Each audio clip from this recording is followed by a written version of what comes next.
मित्रों, ऐसे लोगों के पास अपनी स्त्री को भूलकर भी ना छोड़े। चलो मैं आपको एक महान कथा के माध्यम से बताता हूँ कि वह कौन से लोग हैं जिनके पास अपनी स्त्री को भूलकर भी नहीं छोड़ना चाहिए। एक बार भगवान श्री कृष्ण के पास देवर्षि नारद जी अपनी एक प्रश्न की मंशा से आते हैं और कहते हैं कि हे भगवान, मेरे मन में एक प्रश्न है जो मन ही मन खाए जा रहा है और उसी प्रश्न के उत्तर के लिए मैं आपके पास आया हूँ। तब भगवान श्री कृष्ण कहते हैं कि कहिए देवर्षि नारद जी, आपका वह प्रश्न कौन सा है।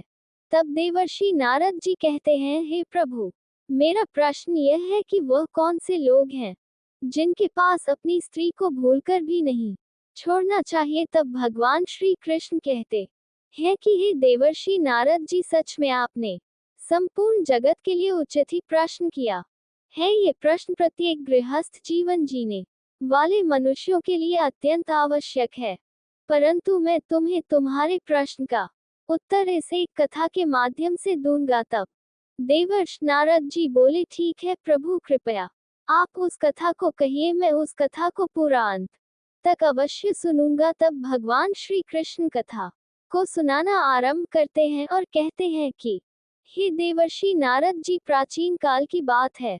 किसी नगर में एक धनवान सेठ रहा करता था। उस सेठ का पूरे नगर में सबसे आलीशान घर था।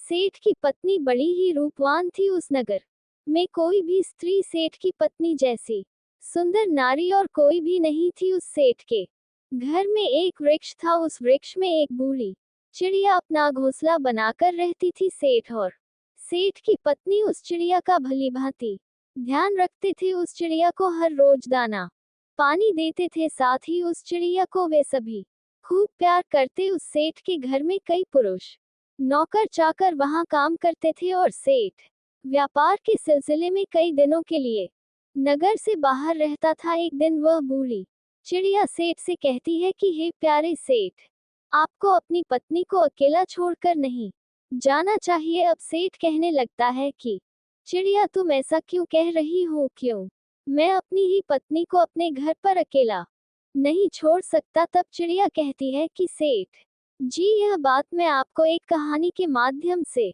बताती हूँ, आप ऐसे नहीं समझेंगे। मैं आपको एक कहानी सुनाती हूँ। तब वह सेठ कहता है कि ठीक है चया, तुम कहानी सुनाओ। अब श्री कृष्ण कहते हैं कि हे देवर्षि नारद जी, अब वह चिड़िया अपनी कहानी सुनाना प्रारंभ करती है और कहती है कि सेठ जी, आप इस कहानी को पूरा ध्यान देकर सच्चे मन से सुनिए और जो मैं आपको इस कहानी के माध्यम से आपको बातें बताऊंगी, आप इन बातों को याद जरूर रखना। अब वह बूढ़ी चिड़िया कहानी को सुनाना आरंभ करती है और वह चिड़िया कहती है, किसी राज्य में महाराज देव सिंह नाम के एक राजा राज करते थे। देव सिंह एक सन की किस्म का राजा था। एक बार वह भ्रमण करने के लिए जंगल में चला जाता है। जंगल में घूमते घूमते उनकी भेंट एक संत महात्मा से हो जाती है। वह संत महात्मा एक पाखंडी था। राजा देव सिंह सभी साधु संतों पर बहुत विश्वास करता था। उस संत को देखकर राजा देव सिंह के मन में एक जिज्ञासा उठी। राजा देव सिंह ने सन्यासी को अपना परिचय दिया और उससे पूछने लगे कि हे संत महाराज, आप बहुत पहुंचे हुए संत दिखाई पड़ते हैं। मेरी रानी इस समय गर्भवती है। मैं जानना चाहता हूँ कि मेरी रानी की कोख से पुत्र का जन्म होगा या पुत्री का। तब वह ढोंगी संत कहने लगा कि हे राजन, मैं ये तो नहीं जानता कि तुम्हारी रानी की कोख में से पुत्र का जन्म होगा या पुत्री का जन्म होगा, परंतु हे राजन, मैं तुम्हें इतना जरूर कह सकता हूँ कि अगर तुम्हारी रानी ने किसी पुत्री को जन्म दिया तो तुम्हारा सर्वनाश हो जाएगा। उस ढोंगी सन्यासी की यह बात सुनकर राजा बड़ा ही भयभीत हो गया और वह सोचने लगा कि अगर मेरी रानी ने किसी पुत्री को जन्म दे दिया तो मेरी मृत्यु हो जाएगी। यही बात सोचकर राजा को पुत्री के नाम से नफरत होने लगी। घर आने के बाद राजा ने अपनी रानी से आकर कहा कि हे रानी, भूल से भी हमारे घर में पुत्री का जन्म नहीं होना चाहिए। अगर हमारे घर में पुत्री पैदा हुई तो मैं तुम्हें सैनिकों से कहकर जान से मरवा दूंगा और होने वाली पुत्री को भी मरवा डालूंगा। श्री कृष्ण अब नारद जी से कहते हैं कि हे नारद, जी वह बूढ़ी चिड़िया अब आगे कहती है, हे सेठ जी, राजा की यह बात सुनकर वह रानी डर गई, क्योंकि वह जानती थी कि राजा बड़ा ही सन की किस्म का राजा है। अगर मेरी कोख से पुत्री का जन्म हुआ तो ये सच में उस पुत्री को मरवा देगा। अब वह रानी रोज भगवान से प्रार्थना करने लगी थी कि हे परमात्मा, मेरी कोख से पुत्री का जन्म न हो, वरना राजा उसे जीवित नहीं छोड़ेंगे। भगवान की कृपा से रानी ने सर्वप्रथम एक पुत्र को जन्म दिया, जिसे देखकर रानी और राजा देव सिंह बहुत प्रसन्न हुए। राजा देव सिंह तो इसीलिए प्रसन्न हुआ कि अच्छा हुआ उसे पुत्री नहीं हुई। इसके उपरांत रानी इसलिए प्रसन्न हुई कि अगर पुत्री होती तो राजा उसकी हत्या कर देता, जिससे उसके पति को कन्या हत्या का दोष लगता। अब कुछ समय बाद जब रानी ने फिर से गर्भ धारण किया, उसके बाद बच्चे का जब जन्म होने का समय आया, तब उसी दौरान राजा को किसी जरूरी काम से दूसरे राज्य में जाना पड़ गया और उस राजा को लौटने में कई दिन लगने वाले थे। जाते समय राजा अपनी रानी से कह गया कि यदि तुम्हारे गर्भ से बेटी का जन्म हो तो उसे सैनिकों से कहा मरवा देना, मैं अपनी पुत्री का चेहरा नहीं देखना चाहता। श्री कृष्ण आगे कहते हैं, हे देवर्षि नारद जी, अब वह चिड़िया आगे उस सेठ से कहती है कि इतना कहकर राजा तो चला गया और अब उस राजा को अपने नगर लौटने में कई माह का समय लग गया। लेकिन इसी दौरान रानी के द्वारा एक पुत्री का जन्म हुआ। रानी को जिस बात का डर था वही हो गया। बेटी को देखकर रानी घबरा गई। वह सोचने लगी कि अब तो राजा के आदेश के अनुसार बेटी की हत्या करनी पड़ेगी, परंतु यह एक निंदनीय काम है। भला मैं इस काम को कैसे करूंगी? मैं एक माँ हूँ और मेरे लिए जितना मुझे बेटा प्यारा है, उसी प्रकार उतनी ही मेरी बेटी भी प्यारी है। अब तो बेटी को देखकर रानी रोने लगी और कहने लगी, हे भगवान, यह आपने क्या किया? मुझे पुत्री क्यों दी? अब मैं क्या करूं? कन्या हत्या का पाप बहुत बड़ा पाप होता है। एक पूत का पूत हो सकता है, परंतु एक माता को माता नहीं हो सकती। अब रानी बहुत बड़े धर्म संकट में फंस चुकी थी। रानी को रोता हुआ देखकर एक दाई रानी से पूछने लगी कि हे रानी, आप रो क्यों रही हो? हे रानी, घर में पुत्री हुई है, ये तो बड़े ही सौभाग्य की बात है, पर आप तो यूं ही बैठी रो रही हो, इसका क्या कारण है? अब रानी कहती है कि दाई, वास्तव में जो नहीं होना चाहिए था वही हो गया है। अब रानी ने दाई को पूरी बात बताई कि हमारे पति देव सिंह ने इस कन्या को मारने का आदेश दिया है। हे दाई माँ, अब आप ही बताइए कि मैं इस बच्ची की जान कैसे ले सकता? तब दाई ने रानी से कहा, हे रानी, तुम चिंता मत करो, तुम राजा से कह देना कि मैंने बेटी को मरवा दिया है। मैं तुम्हारी बेटी को सबके सामने मारने के लिए लेकर जाऊंगी, लेकिन मैं इसे मारूंगी नहीं, बल्कि मैं इसे पाल लूंगी। अगर मुझसे कोई पूछेगा तो मैं कह दूंगी कि यह बच्ची मेरी भतीजी है। इस एक उपाय से बच्ची की जान भी बच जाएगी और ये आपकी पुत्री राजा की नजरों से दूर भी हो जाएगी। दाई आगे कह है, हे रानी, आप इसके पालन पोषण को लेकर चिंतित मत हो, मैं इसे अपनी बेटी की तरह ही पालूंगी। यह सुनकर रानी को बहुत खुश हुई। वह सोचने लगी कि यही ठीक रहेगा, ये बेटी भले ही मुझे देखने को ना मिले, लेकिन कम से कम वह जीवित तो रहेगी। तब रानी ने बड़े ही उदास मन से कुछ सोने के आभूषण अपनी पुत्री के लालन पालन के लिए उस दाई को दे दिए और उस दाई से रानी ने कहा, हे दाई माँ, मैं तुम्हारा यह एहसान जिंदगी भर नहीं भूलूंगी।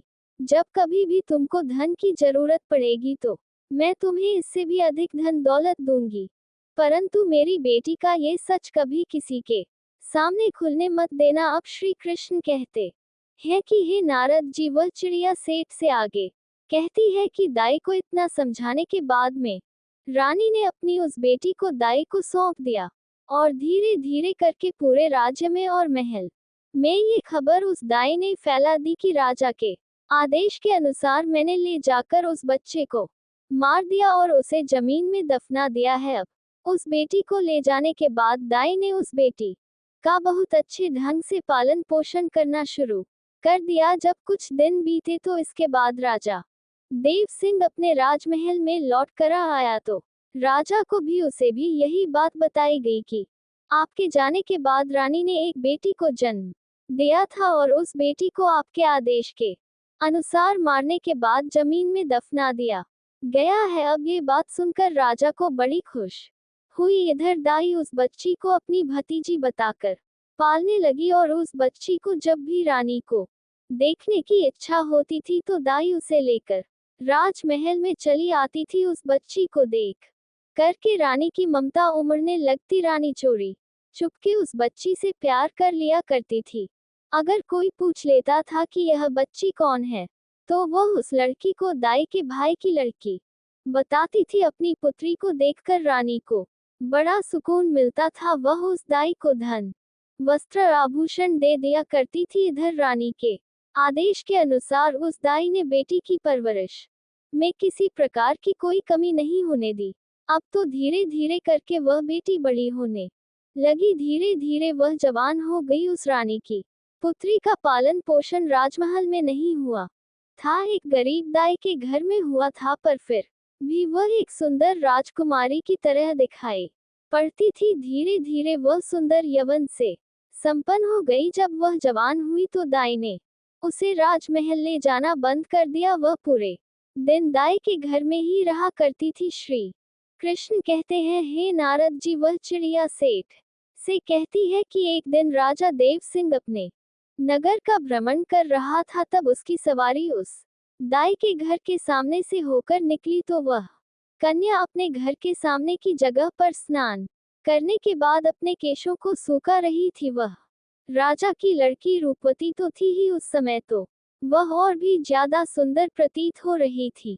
घोड़े के रथ पर बैठे राजा देव सिंह ने अचानक उस कन्या को देखा तो उस कन्या को देखकर राजा को बिजली जैसा झटका लग गया, क्योंकि वह नव युवती थी। राजा उसकी सुंदरता पर मोहित हो गया। राजा ने उसी समय अपने मंत्री से पूछा कि हे मंत्री, यह राजकुमारी जैसी दिखने वाली कन्या कौन है? मुझे तो उसने अपने रूप से घायल कर दिया है, अति शीघ्र इसका पता लगाओ। मंत्री ने तुरंत पता लगाकर राजा को बताया, महाराज, ये कन्या एक बूढ़ी औरत की भतीजी है। अब राजा को रात भर नींद नहीं आई। बार बार उसी लड़की का चेहरा और उसके बदन की कोमलता उस राजा की आंखों के सामने आ जाता था। सवेरा होते ही राजा ने मंत्री से कहा, मंत्री, वह लड़की बहुत ही सुंदर है, उसने मेरी रातों की नींद उड़ा दी है। उसकी मूरत मुझे बार बार परेशान करती है। अब तो मैं उसके बिना रह नहीं पाऊंगा। तुम एक काम करो, कुछ लोगों को साथ लेकर जाए और आप उस बूढ़ औरत से उस लड़की के साथ मेरे विवाह की बात कीजिए। उसी दिन राजा के कहने पर राजा का मंत्री अपने कुछ सैनिकों को अपने साथ लेकर उस लड़की का हाथ मांगने उस बूढ़ी औरत के घर पर चला जाता है और सारी बात उस दाई को बताता है कि हे बूढ़ी माता, हमारे राजा साहब आपकी बेटी से विवाह करना चाहते हैं। मंत्री के मुख से ऐसे वाक्यों को सुनने के बाद में दाई के मानो एकदम से होश ही उड़ गए। दाई मन में सोचने लगी, है भगवान, ये कैसा अनर्थ होने जा रहा है? आखिर अब मैं क्या करूं? ये कन्या तो उसी राजा की बेटी है और अब ये राजा इस बात को नहीं जानता है। अब उसी समय उस बूढ़ी माँ ने साफ इनकार करते हुए कहा, भाई, मैं एक गरीब स्त्री हूँ और यह मेरी भतीजी राजा जी के लायक नहीं है, इसलिए आप दोबारा इस रिश्ते को लेकर मेरे घर कभी मत आना। उस बुढ़िया की बात सुनकर मंत्री ने कहा कि हे बुढ़िया माँ, तुम कैसी मूर्ख स्त्री हो? राजा के साथ अपनी पुत्र का विवाह करने से इनकार क्यों कर रही हो? आपको तो अपना भाग्य समझना चाहिए कि राजा जी स्वयं आपकी पुत्री से विवाह करने के लिए इच्छुक है। उस मंत्री के बार बार कहने पर भी उस बूढ़ी औरत ने राजा के साथ अपनी पुत्री का विवाह करने से साफ इनकार कर दिया। जब वह बुढ़िया नहीं मानी तो हारकर मंत्री वापस राजा के महल में चला गया और राजा जी को सारी बातें कह सुनाई कि ही राजन, वह बुढ़िया तो अपनी जिद पर अड़ी है और आपके साथ अपनी बेटी का विवाह करने से इनकार कर रही है। अब श्री कृष्ण नारद जी कहते हैं कि हे नारद जी, वह चिड़िया सेठ से आगे कहती है कि सेठ जी, इस बार राजा ने और कुछ लोगों को बुढ़िया के घर पर भेजा और राजा द्वारा हजारों तरह के उपहार दिए, लालच के लिए, यहाँ तक कि उसे डराया धमकाया भी।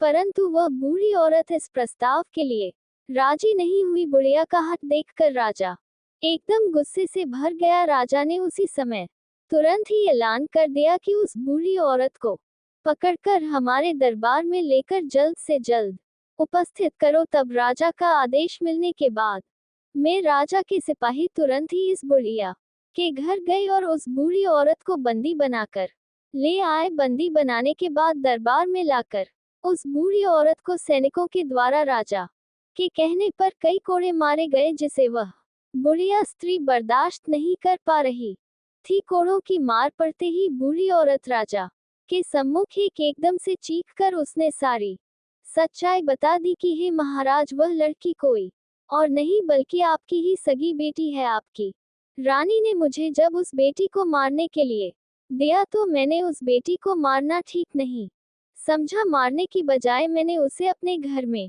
रखकर अपने भाई की बेटी बताकर उसे पालना उचित समझा। मैंने ही आपकी बेटी को पाल पोस कर इतना बड़ा किया है। यदि आप अपनी ही बेटी से विवाह करेंगे तो आप बहुत बड़े पाप के भागीदार बनोगे। उस दाई की बात सुनकर राजा चकित रह गया। उसने अपना माथा पीटा और सोचने लगा, हे भगवान, मैं ये कितना बड़ा पाप करने जा रहा था। तूने मुझे इतने बड़े पाप में पड़ने से बचा लिया। अब तो राजा देव सिंह को उस दाई पर और भी ज्यादा गुस्सा आने लगा। उसने तुरंत ही अपने बेटे को हुक्म दिया कि बेटा, अपनी बहन को जंगल में ले जाओ और वहां पर जाकर इसका सर काट देना और इसे वहीं गाड़ देना। मुझे प्रमाण देने के लिए तुम इसकी दोनों आंखें निकाल कर मुझे लाकर दिखा देना, तब मैं समझ जाऊंगा कि तुमने इसे मार दिया है। उस राजा का एक बेटा था जो रानी की पहली संतान थी और वह उस लड़की से बड़ा था। अब वह भी जवान हो चुका था। अपने पिता की ऐसी बातों को सुनने के बाद में वह एकदम से परेशान हो गया। वह अपने मन में सोचने लगा, पिताजी ने मुझे एक बहुत ही बड़ा पाप का कार्य सौंप दिया है। इतने वर्षों के बाद तो मुझे मेरी बहन मिली है और उसे मैं अपने हाथों से कैसे मार सकता हूँ। अगर मुझसे ऐसा कार्य हुआ तो भगवान मुझे कभी क्षमा नहीं करेंगे। हे भगवान, ये पाप मुझसे न कराओ। अब तो ये बात सोच सोचकर राजकुमार बड़ा दुखी होने लगा। मन में सोचने लगा कि किस प्रकार अपने हाथों से अपनी बहन की हत्या करूंगा, किस तरह से मैं अपनी बहन की आंखें निकाल पाऊंगा। यदि मैं अपने पिता को बहन का कत्ल करने से मना करता हूँ तो मेरे पिताजी बहुत जिद्दी है। वह मुझसे नहीं तो किसी और से कहकर मेरी बहन को अवश्य ही मरवा देंगे। अब तो मजबूर होकर राजकुमार अपनी बहन को लेकर जंगल की ओर जाने लगा, क्योंकि उसे तो जाना ही था। उसे अपने पिता के आदेश का पालन भी करना था। अपनी बहन को जंगल में ले जाते समय भाई का प्यार बहन के प्रति उमड़ पड़ा और वह अपनी बहन से कहने लगा, मेरी प्यारी बहन, किसी भी सूरत में मैं तुम्हारा कत्ल नहीं कर पाऊंगा। मैं तुम्हें यही जंगल में छोड़ देता हूँ। अब भगवान ने चाहा तो आगे तुम्हारी किस्मत रही तो तुम अवश्य ही बच जाओगी। अब देखो तुम्हारी किस्मत तुम्हारे साथ क्या करती है। तब बहन ने जवाब दिया, भैया, तुम मुझे मार दो और मुझे मारकर मेरी आंखें निकालकर पिताश्री को ले जाकर दिखा दो, और यदि तुम अपनी बहन की आंखें निकालकर के नहीं ले जाओगे तो हमारे पिताजी तुझे भी मार देंगे। उस समय वे दोनों भाई बहन एक दूसरे से लिपटकर बहुत रोए। उन दोनों भाई बहन के ऊपर दुखों का पहाड़ टूट पड़ा था। अब उन्हें कुछ समझ में नहीं आ रहा था कि वे क्या करें। अंत में राजकुमार ने निश्चय कर लिया कि वह अपनी बहन को नहीं मारेगा। उसने अपनी बहन को समझाया कि बहन, मैं तुम्हें इस जंगल में छोड़े जा रहा हूँ। आगे भगवान की जो मर्जी होगी वह वही करेगा। मैं पिताजी के सामने कोई बहाना बना दूंगा। इतना कह करके उसने अपनी बहन को वही जंगल में छोड़ दिया और वह राजकुमार आगे के लिए चल पड़ा। आगे जाकर उसे जंगल में एक हिरण दिखाई दिया। उसने तुरंत उस हिरण का वध कर दिया और फिर उसकी दोनों आंखें निकाल ली। उसके बाद वह अपने पिता के समक्ष पहुंचा और उसने हिरण की वही दोनों आंखें दिखाते हुए कहा, पिताजी, मैंने बहन को मारकर एक बहती हुई नदी में फेंक दिया है। वे आंखें देख करके राजा को भी भरोसा हो गया कि वास्तव में मेरे पुत्र ने उस लड़की को मार दिया है। अब वह राजा बड़ा प्रसन्न हुआ। अब इधर उस रानी ने अपने बेटे को अपने पास बुलाया और पूछा, बेटा क्या तूने सच में अपनी बहन को मार दिया है क्या? तब राजकुमार कहता है, हे माँ, मैं तुमसे झूठ नहीं बोलूंगा, मैंने अपनी बहन को नहीं मारा है, बल्कि मैंने उसे जंगल में छोड़ दिया और चुपचाप चला आया हूँ। ये सुनकर रानी को सुकून मिला। वह रानी भगवान से प्रार्थना करने लगी, हे भगवान, तुम्हारा सत सत नमन जो तुमने मेरे बेटे को सत बुद्धि दी। मेरी बेटी जंगल में अकेली भटक रही होगी, हे प्रभु आप उसकी रक्षा करना और उसे ऐसी जगह पर पनाह देना कि उसके जीवन की नई अपार हो जाए। मैंने जब उसे जन्म दिया है तो वह अपना पूरा जीवन जीकर ही मृत्यु को प्राप्त हो। इधर वह राजकुमारी जंगल में पत्ते फूल खाकर धीरे धीरे करके अपना गुजारा करने लगी। पेड़ पत्थर तथा झाड़ियों के बीच वह घूमते घूमते उसके वस्त्र बिल्कुल ही फट चुके थे। वह अर्धनग्न अवस्था में उसी जंगल में भटक रही थी। ऐसा करते करते कई दिन उसके जंगल में बीत चुके थे। वृक्षों से फल फूल खाकर अपना दिन गुजारती थी और घनी झाड़ियों के बीच छिपकर सो जाती थी। एक दिन उसी जंगल में एक दूसरे राज्य का राजा सुधर्मा शिकार करने के लिए आया। इधर वह राजकुमारी वृक्षों से फल तोड़कर खा रही थी। जैसे ही उसके कानों में घोड़े की आवाज पहुंची तो राजकुमारी घनी झाड़ियों के बीच छिपकर बैठ गई। अब संयोगवश से वह राजा उसी वृक्ष के नीचे आकर विश्राम करने के लिए बैठ गया। जब अचानक राजा की नजर उन झाड़ियों के बीच गई तब उसने देखा कि झाड़ियों के बीच कोई बैठा है। उसे किसी मनुष्य की आकृति नजर आ रही थी। राजा ने तुरंत ही आवाज लगाकर पूछा कि अरे तुम कौन हो और इन झाड़ियों के बीच में क्या कर रहे हो? तुम जो भी हो तुरंत बाहर निकलो और हमारे सामने आओ। मैं तुम्हें विश्वास दिलाता हूँ कि मैं तुम्हें कोई भी हानि नहीं पहुंचागा। उस राजा सुधर्मा की बात सुनकर झाड़ियों के बीच से राजकुमारी ने आवाज दी, हे गिर, मैं एक दुखी लार स्त्री हूँ और मेरे बदन पर जो वस्त्र है वह फट चुके हैं। मैं निर्वस्त्र हूँ। यदि तुम कोई वस्त्र मुझे दे सकते हो तो मैं उसे पहनकर बाहर आ जाऊंगी। वह राजा स्त्री की आवाज सुनकर आश्चर्यचकित हो गया कि इस जंगल के बीच में भला ये स्त्री क्या कर रही है? जरूर ही यह स्त्री किसी दुख की मारी होगी। तब राजा ने एक चादर उस झाड़ी में फेंक दी। फिर उसके बाद उस राजकुमारी ने अपने बदन को उस चादर से अच्छी तरह से ढका और उसके बाद वह राजा सुधर्मा के सामने आ गई। राजा ने उसकी सुंदरता को देखी तो वह उसे देखता ही रह गया। वह सोचने लगा, इतनी सुंदर स्त्री मैंने अपने जीवन में पहले कभी नहीं देखी है। किसने इसे जंगल में छोड़ दिया है? ये तो हमारी रानी बनने के योग्य है। तब राजा ने उस राजकुमारी को अपने बारे में बताया और बोला, हे सुंदरी, तुम जो भी हो उससे मुझे कोई मतलब नहीं है। मैं तुम्हें अपनी रानी बनाना चाहती हूँ। उस राजा की बात सुनने के बाद में वह राजकुमारी भी उस राजा की पत्नी बनने के लिए तैयार हो जाती है। अब श्री कृष्ण कहते हैं कि हे देवर्षि नारद जी, वह कहते हैं ना कि डूबते हुए को तिनके का सहारा ही बहुत है। यहाँ तो फिर भी एक राजकुमार था जो उसे अपनी पत्नी बनाना चाहता था। अब वह चिड़िया आगे उस सेठ कहती है कि सेठ जी, इसके बाद वह राजा उस कन्या को अपने घोड़े पर बैठाकर अपने राज्य में ले आया। तो सबसे पहले तो वह अपने पिता के समय के एक बुजुर्ग मंत्री के घर में जा पहुंचा और उस लड़की को उस बुजुर्ग मंत्री के घर पर छोड़ दिया। और उस राजा ने उस मंत्री से कहा कि हे काका, आप ऐसा समझो कि यह आपकी पुत्री है और मैं इस लड़की से विवाह करूंगा। यदि मैं ऐसे इसे अपने महल में ले जाता हूँ तो लोग कहेंगे कि राजा किसी की कन्या को भगा कर लाया है, जिससे मेरी मान प्रतिष्ठा पर ठेस पहुंचेगी, जो मैं नहीं चाहता हूँ। मैं इससे विधि विधान के अनुसार विवाह करके इसे अपने महल ले जाना चाहता हूँ। तब तक ये तुम्हारे घर पर तुम्हारी बेटी बनकर रहेगी और मैं कल कई लोगों के साथ तुम्हारे घर पर रिश्ता मांगने आऊंगा और फिर मैं इसके साथ विवाह करके अपने महल को ले जाऊंगा। अब उस मंत्री ने जवाब दिया, हे महाराज, यह आपकी अमानत है और यह अब मेरी बेटी है। जब आपका मन करे तब आप इसके साथ विवाह करके ले जाना। मैं तब तक इसका ठीक से ख्याल रखूंगा। अगले दिन राजा का सेनापति और उसका मंत्री उस बूढ़े मंत्री के घर पर गए और उस राजकुमारी का अपने राजा के लिए हाथ मांगा। उसके बाद 2-3 दिन में उनका विवाह भी हो गया।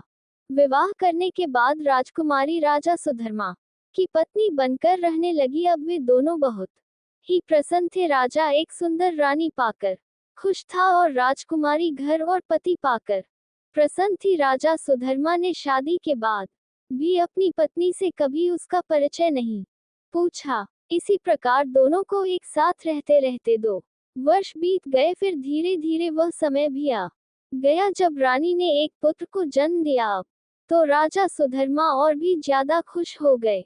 एक दिन राजा ने अपनी रानी से पूछा, हे प्रिय, अब हम दोनों एक पुत्र के माता पिता बन चुके हैं। अब हमारा संबंध अटूट हो गया है। अब तुम मुझे अपने कुल खानदान और अपने अतीत के बारे में समझाओ। तब राजकुमारी ने किसी प्रकार से उस बात को टाल दिया। इसी प्रकार से कई वर्ष और बीत गए। कुछ समय बाद रानी ने पुनः एक पुत्र को जन्म दिया। तब राजा ने फिर से अपनी रानी से वही बात दोहराई। अब वह राजकुमारी अपने बीते कल की बातें अपने पति को नहीं बताना चाहती थी, परंतु उसका पति उसके अतीत को जानने की बहुत इच्छा जता रहा था। रानी भी जानती थी कि राजा साहब उससे बहुत प्रेम करते हैं। तब राजकुमारी ने राजा के पूछने पर अपने जीवन की सारी कहानी को सच सच के सुनाया। जब राजा ने राजकुमारी के मुख से ऐसी दुख भरी दास्तान सुनी तो उसकी भी आंखों में आंसू आ गए। अब सुधर्मा अपनी पत्नी के पिता को देख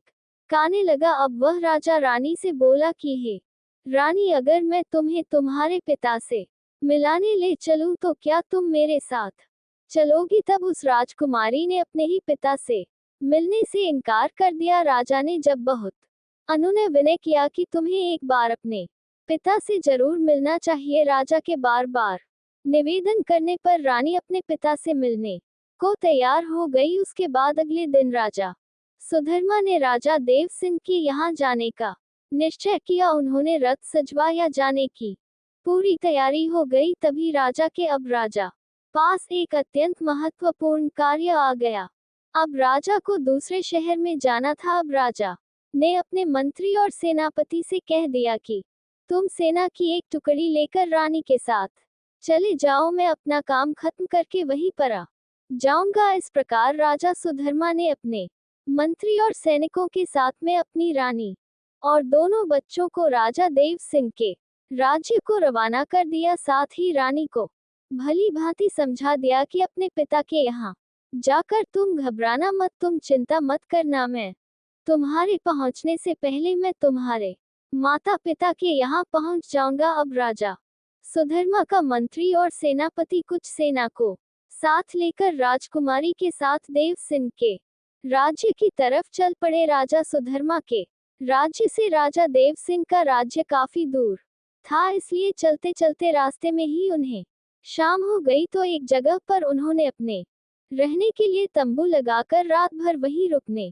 का निश्चय किया। अब जहां पर राजकुमारी का तंबू लगाया गया था उसी जगह पर मंत्री ने भी अपना तंबू लगा दिया। ठीक उसके बराबर में मंत्री का डेरा देखकर के राजकुमारी ने कहा कि हे मंत्री जी, क्या तुम जानते हो कि मैं एक राजा की पुत्री हूँ और एक यशस्वी राजा की पत्नी भी हूँ। तुम मेरे बराबर में यह अपना तंबू क्यों लगवा रहे हो? तुम अपना तंबू ले जाकर कहीं दूसरी जगह लगाओ। तब मंत्री ने उत्तर में कहा कि हे रानी साहिबा, महाराज ने हमें आपकी देखरेख के लिए भेजा है। यदि आपको और आपके बच्चों को कुछ हो गया तो हम राजा को क्या जवाब देंगे? इधर राजकुमारी के बार बार मना करने के बावजूद भी वह मंत्री बिल्कुल नहीं माना। जब शाम को सबने खाना खाया, रात्रि का समय हो गया, सभी लोग पैदल यात्रा करके आए थे, इसलिए सभी हारे थके होने के कारण वे सब जल्दी ही सो गए। रात्रि के दूसरे पहर में वह जो मंत्री था राजकुमारी के तंबू में घुस आया। जैसे ही वह मंत्री राजकुमारी के तंबू में घुसा तो तुरंत ही एकदम से राजकुमारी उठकर खड़ी हो गई। वह मंत्री की बुरी मंशा को समझ गई थी। अब तो राजकुमारी को अंदाजा हो गया था कि मंत्री के मन में किसी न किसी प्रकार की खोट जरूर है। अब राजकुमारी एकदम से ललकार कर बोली, खबरदार, अगर जो मुझे छुआ तो तंबू से तुरंत बाहर निकल जाओ। रानी ने मंत्री को बार बार तंबू से बाहर जाने के लिए कहा, लेकिन मंत्री ने उसकी कोई बात नहीं मानी। मंत्री धीरे धीरे करके आगे बढ़ता ही चला गया। तब राजकुमारी ने जवाब दिया, अरे दुष्ट मंत्री, क्या तुम्हें अंदाजा है कि तू ये क्या करने जा रहा है? तू अगर अपनी भलाई चाहता है तो अभी तू मेरे तंबू से चुपचाप बाहर निकल जाओ। उस राजकुमारी की बात मंत्री ने अनसुनी कर दी। तब उसी समय पर राजकुमारी ने अपने बड़े बेटे को मंत्री के सामने खड़ा कर दिया और बेटे को सामने खड़ा करने के बाद में राजकुमारी ने मंत्री को भगवान और बेटे की दुहाई देते हुए उस मंत्री को कसम देती है, लेकिन वह मंत्री पीछे लौटने के लिए तैयार ही हुआ। वह इसलिए क्योंकि उस मंत्री के दिमाग में वासना का कीड़ा घुस चुका था। वह वासना के चक्कर में अंधा हो चुका था। उस समय उस मंत्री को कुछ दिखाई नहीं दे रहा था। उस रानी के साथ भोग विलास करने के अलावा उसके दिल और दिमाग में रानी का ही सुंदर चेहरा बसा हुआ था। अब वह मंत्री आगे बढ़ा और तलवार निकालने के बाद राजकुमारी के बड़े बेटे का सिर काट दिया। बेटे का सर कटने के बाद राजकुमारी अब रोने लगी। वह तुरंत ही समझ गई कि यह दुष्ट मंत्री अब नहीं मानेगा, तो मैं अपनी लाज बचाने के लिए कुछ करती हूँ। अब रानी ने कुछ नर्म रुख अपनाते हुए कहा, तुम थोड़ी देर ठहरो, मैं अभी आती हूँ। मुझे जोर से मूत्राशय आए है, उसके बाद में जब मैं आ तो जो तुम्हारे मन में हो वह तुम कर लेना।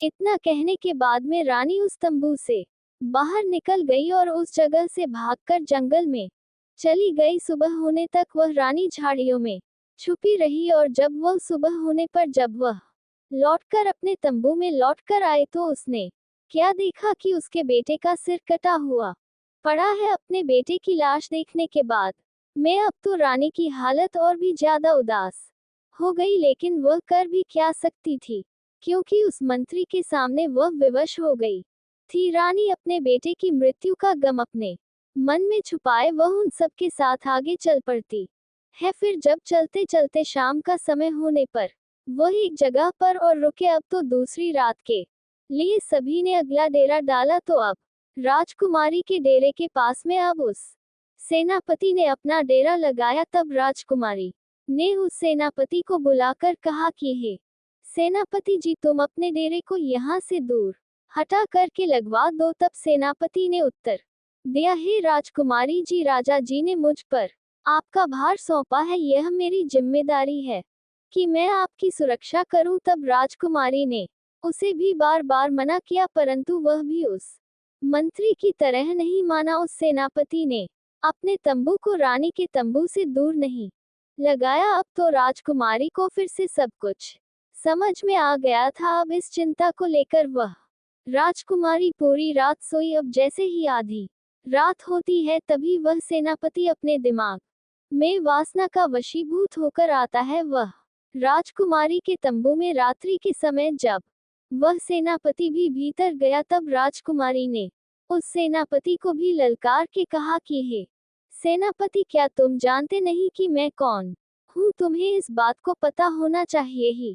सेनापति, मैं एक राजा की पत्नी हूँ, साथ है एक राजा की बेटी भी हूँ। मेरे बारे में यह सब जानते हुए भी आप मेरे तंबू में घुसे आ रहे हो। आप अभी तुरंत ही मेरे डेरे से बाहर निकल जाओ। परंतु वह दुष्ट सेनापति ने ठहा के मरते हुए आगे बढ़ा। भला वह कहाँ मानने वाला था। अब तो उसके हृदय में काम वासना भरी थी, इसीलिए वह राजकुमारी के बार बार निवेदन करने के बाद भी उस सेनापति ने राजकुमारी का कहना नहीं माना। अब जब वह रानी की ओर बढ़ने लगा तो राजकुमारी ने अपने छोटे बेटे को उस सेनापति के सामने खड़ा कर दिया और अपने छोटे बेटे की कसम देने लगी कि अरे धूर्त, तुझे मेरे बेटे की कसम है, यदि तुमने मेरे ऊपर बुरी नजर डाली भी तो मैं तेरा सर्वनाश करवा दूंगी। अब उस राजकुमारी के इन शब्दों को सुनने के बाद मैं अब उस सेनापति ने अपने म्यान से तलवार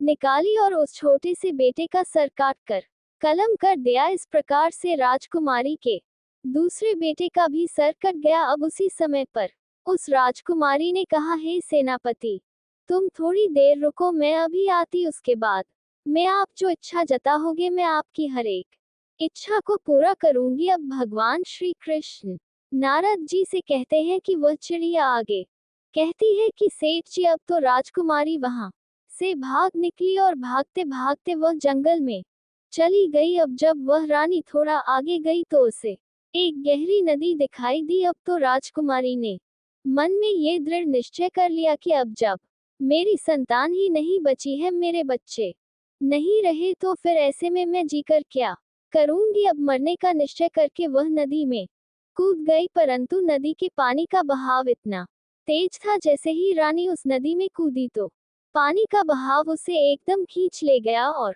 जंगल के एक छोर में वह रानी नदी में बहती हुई जा रही थी। नदी में बहते बहते वह जंगल के नदी के किनारे जा पहुंची। अब सुबह हो चुकी थी। वहां पर दो सन्यासी महात्मा उसी नदी में अपने गुरु के वस्त्र को धोने के लिए आए थे। उसी समय उन सन्यासी शिष्यों ने देखा कि कोई औरत इस नदी में बहते हुए उनकी तरफ आ रही है, तो उन दोनों योगियों ने रानी को पकड़कर बाहर निकाल लिया। जब रानी को होश आया तो राजकुमारी के पैरों तले जमीन खिसक गई। अब राजकुमारी मन में सोचने लगी कि उस मंत्री और सेनापति से तो मुझे जैसे तैसे छुटकारा तो मिल गया, परंतु अब यहाँ पर इन दो योगियों ने मुझे घेर लिया है। जैसे ही दो योग ने राजकुमारी को पकड़ा, तब तक वहां 4 सन्यासी महात्मा और आ पहुंचे। अब तो राजकुमारी और भी ज्यादा डर गई। वह सोचने लगी, अब तो मैं यहाँ पर और भी बड़ी मुसीबत में फंस गई हूँ, अब क्या होगा।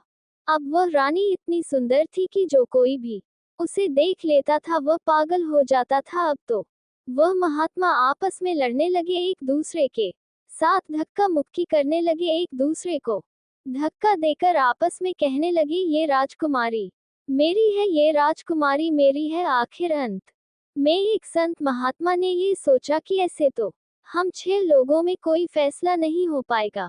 एक काम करते हैं, इसे हम अपने गुरु जी के पास में लेकर चलते हैं, वही हमारा फैसला करेंगे। अपने गुरु जी के पास पहुंचने के बाद में उन योगियों ने राजकुमारी को दिखाते हुए अपनी इच्छा जाहिर की। अपने शिष्यों को एक स्त्री के पीछे आपस में लड़ते हुए जब गुरु ने देखा तो गुरु समझाने लगे, क्योंकि कि वह गुरु जी बड़े ही विद्वान और तपस्वी संत थे। गुरु जी ने उस औरत को देखते ही समझ लिया कि यह स्त्री कोई राजघराने से है। फिर उन्होंने अपने शिष्यों को समझाया कि हे शिष्यों, तुम 6 भाई हो और तुम्हारी कोई बहन नहीं है। तुम एक काम करो, इसे अपनी बहन के रूप में स्वीकार कर लो। यदि ये तुम्हारी बहन बनकर तुम्हारे आश्रम पर रहेगी तो एक ना एक दिन तुम्हारी जिंदगी बदल जाएगी। जब इस प्रकार से गुरु ने समझाया तो गुरु के सामने पर उनके समझ में सब कुछ आ गया और उन्होंने रानी को अपनी बहन बना लिया। वह सभी साधु रानी के पिता राजा देव सिंह के राज्य में रहते थे। अब तो उस राजकुमारी को पता चल चुका था कि वह अपने बाप के राज्य में प्रवेश कर चुकी है, जहाँ के राजा उसके पिता देव सिंह है। अब रानी उन्हीं महात्माओं के आश्रम पर रहने लगी। वे 6 महात्मा उसे अपनी बहन की तरह रखते थे। अब भगवान श्री कृष्ण आगे कहते हैं कि हे नारद जी, चिड़िया आगे कहती है कि हे सेठ जी, उधर राजा सुधर्मा भी अपने मंत्री और सेनापति और सेना से आकर मिला, तो उसने अपनी पत्नी और बच्चों को वहां पर नहीं देखा। अब उस राजा ने आकर के सेनापति और मंत्री से अपनी पत्नी और बच्चों के बारे में पूछा, तो मंत्री और सेनापति एक साथ एक स्वर में मिलकर बोलने लगे, हे महाराज, मुझे क्षमा करना, आपकी जो रानी थी वह रानी नहीं थी, वह तो एक डायन थी। आपके दोनों पुत्रों को मारने के बाद में वह रानी वहां से भाग गई। उन्होंने इस प्रकार से कहा कि राजा सुधर्मा को विश्वास हो गया। अब वह राजा सोचने लगा कि अगर कोई झूठ बोलेगा तो एक बोलेगा, दूसरा क्यों बोलेगा। तो राजा सुधर्मा ने हुक्म दिया कि अब तो हम उसके पिता राजा देव सिंह के पास जरूर जाएंगे। अतिशीघ्र सब लोग राजा देव सिंह के पास चलिए। उधर तो राजा सुधर्मा अपने सेनापति और मंत्री के साथ अपनी पत्नी के पिता के पास जाता है। इधर राजकुमारी ने अपने 6 भाइयों से कहा, जो उस समय योगी के रूप में थे कि हे मेरे प्यारे भाइयों, तुम सभी राजा के पास में जाओ और राजा से कहना कि हमारी बहन आपके दरबार में एक किस्सा सुनाना चाहती है। यदि राजा साहब किस्सा सुनना चाहे तो वह हमें दरबार में बुलाएंगे। अब क्योंकि राजकुमारी को पता था कि उसके पिता को किस्सा सुनना बहुत अच्छा लगता है, अब तो वह 6 योगी भिक्षा मांगने के बहाने राजा देव सिंह के दरबार में पहुंच गए। उन्होंने राजकुमारी के द्वारा कही गई बात राजा के सम्मुख जाकर के कह दी। योगियों की बात सुनने के बाद राजा ने तुरंत ही उन्हें मंजूरी दे दी अब तो किस्सा सुनाने के लिए। अगले दिन योगी अपनी बहन को लेकर राज दरबार में पधारे। उस समय राजकुमारी योगियों के भेष में थी, इसलिए उसे कोई भी पहचान नहीं पाया। जब वह राज दरबार में किस्सा सुनाने लगी तो सब लोग बड़े ध्यान से सुनने लगे। राजा को उस लड़की का किस्सा बहुत पसंद आया। अब तो राजा ने उसे बहुत सारा इनाम भी दे दिया। अब सभी योगी बोले, महाराज, जब भी आपको किस्सा सुनने की इच्छा हो तो हम अपनी बहन को ले आया करेंगे। अब तो वह रोज अपने भाइयों के साथ राजा के दरबार में किस्सा सुनाने आया करती थी। इस प्रकार वह राजकुमारी रोज राजा को किस्सा सुनाने के बाद में इनाम पाती थी और अपने योगी भाइयों के साथ वापस लौट जाती थी। अब तो धीरे धीरे उन सन्यासियों के दिन ही बदल गए। पहले वह योगी नगर नगर जाकर भिक्षा मांगते थे, परंतु अब तो उन सबको राजा से ही इतना धन प्राप्त हो जाता था कि कहीं उन्हें कहीं मांगने की जरूरत ही नहीं पड़ती थी। अगली रात को राजकुमारी राजा को किस्सा सुनाने के लिए उनके राज दरबार में आई तो उसने अपने पति, मंत्री और सेनापति को वहीं खड़े हुए देखा। तब राजकुमारी ने सोचा, आज तो ये सभी यहाँ पर उपस्थित है तो आज तो किस्सा सुनाने में बहुत ज्यादा आनंद आएगा। तब राजकुमारी पर्दे की आड़ में अपनी जगह पर आकर बैठ गई और अपने बाप से कहने लगी, हे राजा साहब, आज मैं आपके लिए एक बहुत ही दर्द भरी कहानी लेकर आई हूँ। यदि कहानी को प्रारंभ करने से पहले किसी को कोई जरूरी काम है तो आप अभी दरबार से उठकर उसे कराए। किस्सा सुनाने के दौरान यदि कोई व्यक्ति बीच में से जाएगा तो मैं उसी समय अपना किस्सा सुनाना बंद कर दूंगी। अब उस राजा ने जवाब दिया, बेटी, तुम अपना किस्सा सुनाओ, तुम जैसा कहोगी हम वैसा ही करेंगे। किस्से के बीच में से इस दरबार में से कोई उठकर नहीं जाएगा। अब तो राजा और दरबार के सभी दरबारी किस्सा सुनने के लिए बैठ गए। अब उन सभी में उसका पति और वह विश्वासघाती मंत्री और सेनापति भी थे। अब तो राजकुमारी ने राजा के दरबार में अपना किस्सा शुरू कर दिया। अब वह कहने लगी, है सभा के लोगों, इस किस्से को ध्यान से सुनना। अब वह राजकुमारी किस्सा सुनाने लगी कि किसी देश में एक राजा रहता था जो बड़ा ही जालिम राजा था। उस राजा को अपनी पुत्री से बहुत ज्यादा नफरत थी। जब एक दिन उसके यहाँ एक बेटी ने जन्म लिया तो उसने अपनी बेटी को अपने बेटे के हाथ जंगल में मरवाने के लिए भेज दिया। राजा ने अपने बेटे को हुक्म दिया था कि उस बेटी को मार के उसकी आंखें निकाल लाओ। अब तो राजा देव सिंह उसकी कहानी को सुनने के बाद में सोचने लगे, ये तो मेरा ही किस्सा है। अब खुश होकर के देव सिंह ने उन योगियों के पास में अपनी मोतियों की माला फेंकते हुए कहा, इस किस्से को अंत तक जरूर सुनाया जाए। जब उस रानी ने किस्सा सुनाया तो राजा की आंखों में पानी भर आया, क्योंकि राजा देव सिंह को अब अपनी करनी पर बहुत पश्चाताप हो रहा था। फिर राजकुमारी आगे बताने लगती है, जब उसका भाई उसे मारने के लिए जंगल में ले गया तो उसके भाई ने अपनी सगी बहन को नहीं मारा और जंगल में अपनी बहन को छोड़कर वापस राजभवन के लिए लौट गया। अब यह जानकर कि अब वह राजा थोड़ा प्रसन्न हुआ, राजा मन में सोचने लगा, शायद हो सकता है आज भी मेरी पुत्री जिंदा हो। इधर वही राजकुमारी अपने किस्से को सुनाते हुए आगे बोली, जब उसका भाई उस लड़की को जंगल में छोड़ आया तब वह बेचारी भूख प्यास से व्याकुल इधर उधर भटकने लगी। भूख लगने पर वृक्षों के पत्ते और फल फूल खाकर अपना पेट भर लिया करती थी। इसी तरह से वह अपने आप को जीवित रखती थी। इस प्रकार से जंगल में रहते रहते उस बेटी के तन पर एक भी वस्त्र नहीं बचा तो कहीं से एक दिन घूमता हुआ घोड़े पर सवार एक आदमी आया। वह आदमी किसी देश का राजा था। उसकी नजर जब उस लड़की पर पड़ी तो वह लड़की निर्वस्त्र थी। उस राजा ने उस लड़की को अपना बदन ढकने के लिए अपनी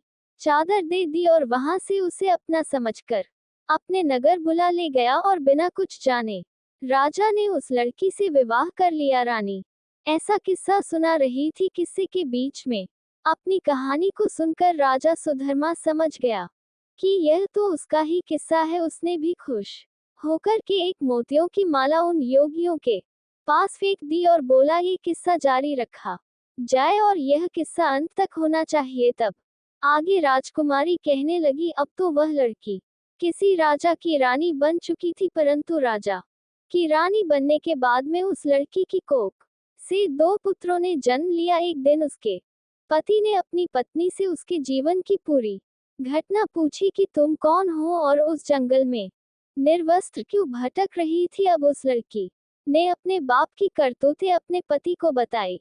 ये सुनकर उसका पति बड़ा दुखी हुआ। उसका पति दिल का बहुत अच्छा इंसान था। ये जानकर कि उसकी पत्नी का पिता एक राजा है तो उसे उसके पिता से मिलाने के लिए जब उस राजा ने अगले दिन उसके पिता के घर पर जाने की तैयारी की, लेकिन उसने एक गलती कर दी। उसने अपनी पत्नी और बेटों की सुरक्षा के लिए स्वयं ना जाकर अपने मंत्री और सेनापति को उसके साथ भेज दिया और यही इस राजा की सबसे बड़ी भूल थी। अब श्री कृष्ण आगे कहते हैं कि हे देवर्षि नारद जी, वह चिड़िया आगे कहती है, क्योंकि कहते हैं चाहे कोई कितना ही सगा क्यों ना हो, अपनी जवान स्त्री, जवान बहन, जवान बेटी को किसी दूसरे पर भरोसा करके उसके साथ नहीं भेजना चाहिए और ना ही उसके पास छोड़ना चाहिए, चाहे वह कितना ही वफादार और कितना भी विश्वास पात्र हो। मगर जब वासना दिमाग पर हावी होती है तो सारी वफादारी, सारा विश्वास धरा का धरा रह जाता है। और स्त्री तो वैसे भी पुरुष के लिए आकर्षण का केंद्र होती है। अगर वह अकेली किसी अन्य पुरुष के साथ जाती है या ठहरती है तो उस पुरुष के मन में काम रूपी विचार आ ही जाता है। भूलकर भी कभी अपनी बहन बेटी को किसी अन्य के साथ नहीं छोड़ना चाहिए, खास करके तब तो और भी नहीं छोड़ना चाहिए जब कोई पुरुष जवान हो, सुंदर हो, अकेला हो। कहते हैं स्त्री धन और विद्या ये जिसके पास रहती है उसी की हो जाती है राजकुमारी। इधर राजा देव सिंह के दरबार में अपना किस्सा सुना रही थी। राजा देव सिंह और राजा सुधर्मा उस किस्से को बड़े ध्यान से सुन रहे थे। राजकुमारी आगे कहती है कि उधर उस राजा ने अपनी पत्नी और बच्चों को मंत्री और सेनापति के साथ भेज दिया। सफर ज्यादा लंबा था। चलते चलते जब रास्ते में सूर्य अस्त हो गया तो उन्होंने वहीं पर रुकने का निश्चय किया। मंत्री ने अपना तंबू रानी के तंबू के बराबर में लगवाया। रानी ने इस चीज का बहुत विरोध किया पर वह नहीं माना तो रात्रि के समय में मंत्री ने उस राजकुमारी के साथ में दुष्कर्म करने की चेष्टा की, परंतु राजकुमारी के बार बार निवेदन करने पर भी वह दुष्ट मंत्री नहीं माना, बल्कि उसने राजा के बेटे का भी सर काट दिया। तो रानी अपना धर्म बचाने के लिए मंत्री से बहाना बनाकर जंगल में भाग गई। रात भर उसने जंगल में गुजार कर जैसे तैसे उस बेचारी ने अपने पतिव्रत धर्म को बचाया। जब दूसरे दिन को रानी अपने तंबू में वापस आई तो उसे अपने बेटे की लाश भी नहीं मिली। जैसे जैसे कहानी आगे बढ़ती जा रही थी तो उधर मंत्री के होश खराब होते जा रहे थे। अब तो धीरे धीरे वह मंत्री भी बहाना बनाते हुए राजा के दरबार से उठकर जाना चाहता था तो राजा ने तुरंत ही उसे डांट फटका कर बैठा दिया। तब रानी आगे कहानी सुनाने लगी। अब दूसरे दिन को जब वह वहां से आगे को चले और एक जगह रास्ते में फिर तंबू लगाए तो उस रात सेनापति तंबू में घुसकर दुष्कर्म की लालसा से रानी के पास जा पहुंचा। रानी ने पहले तो उसे खूब ललकार कर समझाया कि वह यहाँ से चला जाए, लेकिन वह दुष्ट लौटने को तैयार नहीं हुआ। रानी ने उसे अपने छोटे बेटे की कसम दी। ये कहानी सुनकर सेनापति भी घबराने लगा, सोचने लगा ये तो मेरा भेद खुल रहा है। वह भी उठकर भागने को तैयार हुआ तो राजा ने डांट कर उसे भी बैठा दिया। राजा सुधर्मा ने कहा, क्यों भाई, सच्चाई तुमसे सुनी नहीं जा रही है क्या? सेनापति भी अपना मूंग लटकाकर चुपचाप बैठ गया। इधर किस्सा जारी था। राजकुमारी कहने लगी, फिर उसके बाद सेनापति ने भी रानियों के छोटे बेटे का कत्ल कर दिया। वह गलत भाव लेकर रानी के पास बढ़ता गया तो उसी समय पर किसी न किसी प्रकार से वह राजकुमारी अपनी जान बचाकर के वहां से भाग निकली और वहां से एक नदी में कूद गई। लेकिन उसकी किस्मत ने वहां पर उसका साथ नहीं दिया। वह बेचारी जिंदा बच गई। उस नदी के जल में बहते बहते जंगल के दूसरे छोर पर 6 योगियों के पास पहुंच गई। सन्यासियों ने भी उस राजकुमारी को अपनी पत्नी बनाना चाहा, परंतु उनके महान बुद्धिमान गुरु जी ने उन सन्यासियों से ये पाप होने से बचा लिया और गुरु जी के बार बार समझाने पर सन्यासियों ने उस राजकुमारी को अपनी बहन के रूप में स्वीकार कर लिया। फिर वह भाई बहन अपने यहाँ जो राजा था उस राजा के यहाँ पर किस्सा सुनाने के लिए रोज अपनी बहन को ले जाने लगे। इतनी कहानी सुनाने के बाद में वह राजकुमारी अपना पर्दा हटाकर राजा के सामने आकर खड़ी हो गई। अपनी कन्या को देखकर राजा देव सिंह भी पहचान गए और उधर अपनी पत्नी को देखकर राजा सुधर्मा की आंखें भर आई। पत्नी को सामने देखकर राजा सुधर्मा बहुत प्रसन्न हुआ, लेकिन अपने पुत्रों की मृत्यु का दुख उसे अंदर ही अंदर खाए जा रहा था। राजा सुधर्मा देव सिंह से आज्ञा मांगने लगा कि महाराज, मेरा मंत्री और मेरा सेनापति मेरा ही शत्रु है, इसे मैं स्वयं दंड देना चाहता हूँ। तब उसी तरह से राजा सुधर्मा ने उन दोनों के सर कलम कर दिए। पापियों को उनके करने का दंड मिल चुका था। इधर राजा देव सिंह ने अपनी बेटी को सीने से लगा लिया और बार बार उससे अपने की क्षमा मांगने लगा। पुत्री ने अपने पिता को क्षमा कर दिया। इस प्रकार से राजकुमारी अपने पति के साथ कुछ दिन तक अपने पिता के घर पर ही रही। फिर उसके बाद बड़ी हंसी खुशी के साथ उसके पिता ने अपनी पुत्री की बड़ी धूमधाम से विदाई की। राजा सुधर्मा अपनी पत्नी को लेकर अपने नगर लौट आया और हंसी खुशी के साथ समय व्यतीत करने लगा। कुछ ही समय में रानी ने 2 बेटों को और जन्म दिया। अब तो उनकी खोई हुई खुशी वापस आ गई। अब भगवान श्री कृष्ण कहते हैं कि हे देवर्षि नारद जी, इस प्रकार से इस बूढ़ी चिड़िया ने इस सेठ को समझाया कि कैसे लोगों के पास अपनी पत्नी को नहीं छोड़ना चाहिए। अब देवर्षि नारद जी को भी उनके प्रश्न का उत्तर मिल गया। मित्रों, कहते हैं ना कि अगर भगवान किसी के पक्ष में होता है तो कोई भी उसका बाल बांका नहीं कर सकता। चाहे कोई कितना भी प्रयास कर ले, कोई उसे मार नहीं सकता। मृत्यु, जीवन, मरण या विधाता के हाथ में होता है, इंसान के हाथ में कुछ नहीं। मित्रों, आपको ये कहानी कैसी लगी हमें कमेंट में अवश्य बताना। हम उम्मीद करते हैं कि आपको हमारी आज की ये वीडियो पसंद आई होगी। अगर वीडियो पसंद आया है तो इस वीडियो को एक लाइक अवश्य कर देना मित्रों। साथ ही इस वीडियो में जय श्री कृष्ण नाम का एक कमेंट अवश्य कर देना। मित्रों, आप सभी को वीडियो को यहाँ तक देखने के लिए दिल से धन्यवाद।